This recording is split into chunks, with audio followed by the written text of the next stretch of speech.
హే friends, ఆగండి. ఇప్పుడు చెప్పబోయేది స్కిప్ చేయకుండా కొంచెం వినండి. ఎందుకంటే ఎప్పుడు చేసేదే కదా వీళ్ళు అని చెప్పేసి అని చిన్న చూపు చూడకుండా ఇందులో ఒక స్పెషల్ ఏంటో నేను చెప్పడం జరుగుతుంది. నిన్న కులపతి వారు పెళ్లి సందడిలో, పెళ్లి వేడుకల్లో నాకు ఒక ఫోన్ కాల్ రావడం జరిగింది. ఫుడ్ మిగిలింది, తీసుకెళ్తారని చెప్పేసి అని. సో మేము వెంటనే ఇమీడియట్లీ వెళ్ళి మా టీము హుటాహుటిని వెళ్ళి ఫుడ్ కలెక్ట్ చేసుకోవడం జరిగింది.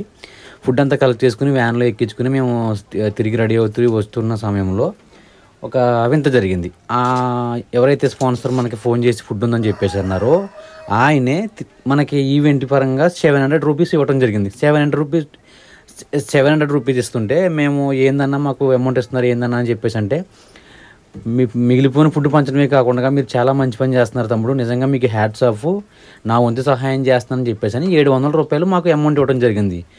దాన్ని చూసి మా టీం అంతా కూడా మేమైతే నిజంగా ఆశ్చర్యపోయాం. ఎందుకంటే సుమారు మేము 300 పైగా ఈవెంట్లు చేసినా కూడా మాకు ఏ ఒక్క స్పాన్సరు కనీసం డ్రింక్ తాగడానికి కూడా, లేకుంటే ఏదైనా డీజిల్ మెయింటెనెన్స్ కూడా ఎవరో కూడా రూపాయి ఇవ్వటం అనేది జరగలేదు.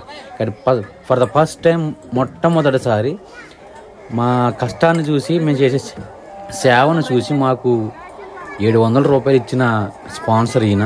మొట్టమొదటిసారి మాకు జరుగుతున్న విచిత్రం ఇది. సో నిజంగా మేము ఆయనకి హ్యాట్సప్ చెప్తున్నాం.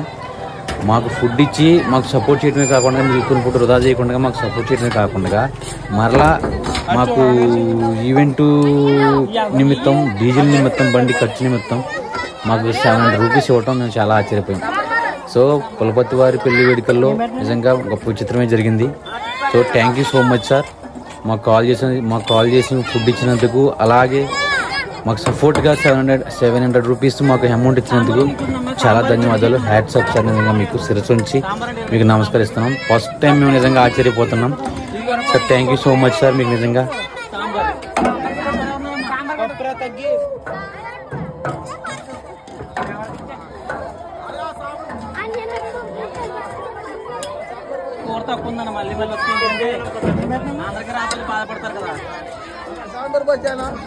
సాంబార్ బస్